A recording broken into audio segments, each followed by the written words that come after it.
السلام علیکم۔ کیا بچے اپنے والدین کے گناہوں کی سزا پاتے ہیں؟ آئیے جانتے ہیں۔ بچوں کو ان گناہوں کی سزا نہیں ملتی جو ان کے والدین نے کیے ہوتے ہیں، اور نہ ہی والدین کو بچوں کے گناہوں کی سزا دی جاتی ہے۔ ہم میں سے ہر ایک اپنے ہی گناہوں کا ذمہ دار ہے۔ آیت بیان کرتی ہے، جو جان گناہ کرتی ہے وہی مرے گی۔ بیٹا باپ کے گناہ کا بوجھ نہ اٹھائے گا اور نہ باپ بیٹے کے گناہ کا بوجھ۔ یہ آیت واضح طور پر ظاہر کرتی ہے کہ کسی بھی شخص کے گناہوں کی سزا اسی شخص کو سہنی پڑتی ہے۔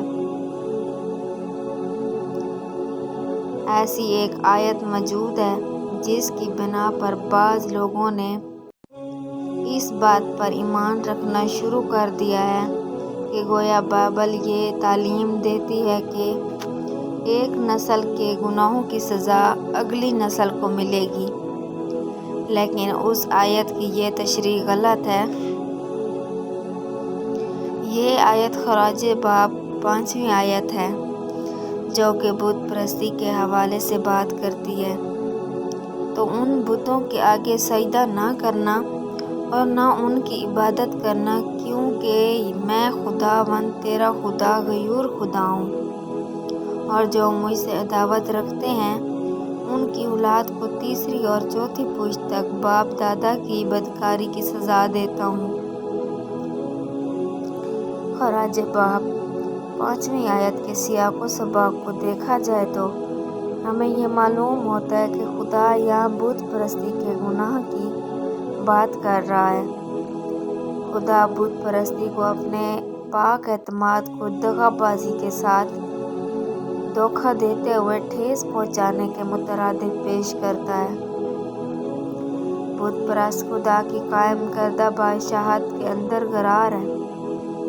ان ساری نفرت انگیز رسومات اور عوامل کے علاوہ جن کا تعلق پرانے عہد نامے میں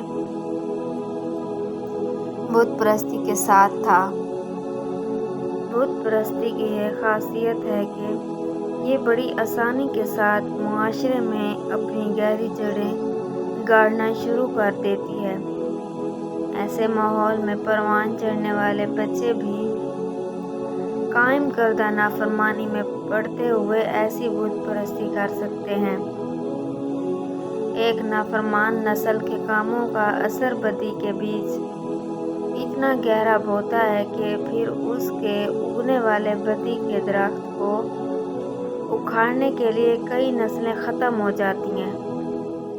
خراج باب 5ویں آیت اس بات کی طرف اشارہ کر رہی ہے کہ بچے گناہ گار والدین کے ساتھ گہرے بندھن میں بندھے ہوتے ہیں۔ کسی بھی نئی نسل کے اندر ممکنہ طور پر یہ رجحان پایا جا سکتا ہے کہ وہ اپنے آباء و اجداد کی خطاؤں کو پھر سے دہرانا شروع کر دے۔ اسی لیے جب خدا کہہ رہا ہے کہ وہ ان کے بچوں کو سزا دے گا، تو اس کا مطلب یہ ہے کہ ان کے بچے ان بت پرست والدین کو دیکھتے ہوئے ان کے گناہوں کو دہرائیں گے۔ تاریخ کی غلطیوں کو دہرانے کا رجحان بت پرست معاشرے میں قدرے زیادہ ہوتا ہے۔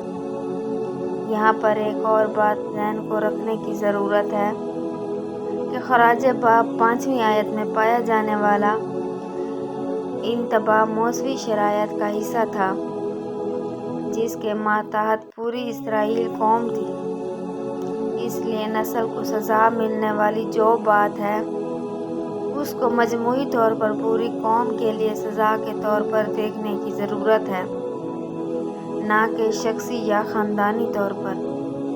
بس اگر کوئی شخص بینک میں نقب لگاتا ہے، کیا خدا اس شخص کے بیٹے کو سزا دے گا جبکہ اس کے بیٹے کا ڈاکہ زنی کے ساتھ کوئی تعلق نہیں ہے؟